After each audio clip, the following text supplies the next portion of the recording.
Fresh અને frozen embryo એટલે શું અને કેમાં વધારે સફળતા મળે? હું doctor Jaydev Dhameliya, gynaecologist and infertility specialist, Candor IVF. IVF લેબની અંદર જ્યારે એમ્બ્રિયો એટલે કે ભ્રૂણ બનાવવામાં આવે એને 5 દિવસ ગ્રો કરવામાં આવે છે. 5 દિવસ પછી એ ગર્ભાશયની અંદર મૂકવાથી જ ગ્રોથ થતું હોય. તો ઘણી વખત એવી પરિસ્થિતિ હોય કે એ ગર્ભાશયમાં એ સમયે ના મૂકી શકાય અથવા તો વધારાના ગર્ભ, ફોર એક્ઝામ્પલ કે 10-12 એમ્બ્રિયોઝ બન્યા હોય તો બાકીના એમ્બ્રિયોઝને આપણે ક્યાં રાખવા? તો એને ફ્રીઝ કરવામાં આવે છે. ફ્રીઝ એટલે કે એની એક ટેકનિક છે કે જે એમ્બ્રિયો જે બન્યા છે એની અંદરથી જે સેલ્સ છે, સેલ્સની અંદરથી જે ફ્લુઇડ છે એ બહાર આવતું રહે અને એ મીડિયાની અંદર એવી પરિસ્થિતિમાં રહે કે એના અંદરના બધા જ તત્વો લાઈવ રહે પરંતુ ગ્રો ના થાય અને ડેમેજ પણ ના થાય. જેમ ડેડકો શીટ સમાધિમાં જાય એવું કંઈક એમાં પ્રોસેસ કરવામાં થાય. એ એમ્બ્રિયોને લિક્વિડ નાઇટ્રોજન એટલે કે -200 કરતાં પણ વધારે ડિગ્રીમાં એને સેવ કરવામાં આવે. આને કહેવાય ફ્રોઝન એમ્બ્રિયો.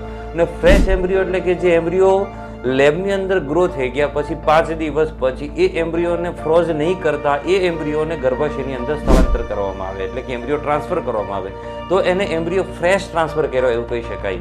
પરંતુ આ ફળની જેમ ફ્રેશ સારું અને ફ્રોઝન નહીં સારું એવું નથી. બંને એમ્બ્રિયોની ક્વોલિટી બેસ્ટ હોય છે. એક પણ કેસમાં એમ્બ્રિયોની ક્વોલિટી વીક અથવા તો ખરાબ થતી નથી. બંને એમ્બ્રિયોમાં સફળતા ખૂબ જ વધારે જ હોય છે. હા, દર્દી પ્રમાણે અલગ અલગ કેસમાં અલગ અલગ એમ્બ્રિયોનું પ્રિફરન્સ કરવામાં આવે છે. એક્ઝામ્પલ તરીકે જેમાં એગ્સ ઓછા બન્યા હોય, એન્ડોમેટ્રિયમ ખૂબ સારી હોય અને એક્સ્ટ્રા એક્સપેન્સ ના થઈ શકતો હોય ઘટાડવા માટે એ પેશન્ટમાં એગ ખેંચ્યા પછી 5 દિવસ પછી એમ્બ્રિયો બન્યા હોય તો એની એ જ સાયકલમાં એમ્બ્રિયો ટ્રાન્સફર કરવામાં આવે છે. તો એને ફ્રેશ સાયકલ ટ્રાન્સફર કહેવાય. પરંતુ પીસીઓડી અથવા તો એવા કેસમાં કે ખૂબ ઝાઝા બધા એમ્બ્રિયોઝ બન્યા હોય અને ઓએચએસ એટલે કે ઓરિયન હાઇપરસ્ટિમ્યુલેશન જેવી પ્રોબ્લેમ થઈ શકે એવું હોય તો એવા કેસમાં બધા જ એમ્બ્રિયોને ફ્રીઝ કરી દેવામાં આવે છે અને આ બાજુ સ્ત્રીને માસિક આવી જાય પછી નવેસરથી અંદરનું એન્ડોમેટ્રિયમ બનાવી અને પછી આ જે ફ્રીઝ કરેલા એમ્બ્રિયોને થો કરી એટલે કે એને નાઇટ્રોજનમાંથી બહાર કાઢી અને એની પ્રોસેસ કરી અને એ હેલ્ધી એમ્બ્રિયોને ગર્ભાશયની અંદર સ્થળાંતર કરવામાં આવે છે. આને કહેવાય ફ્રોઝન એમ્બ્રિયો ટ્રાન્સફર.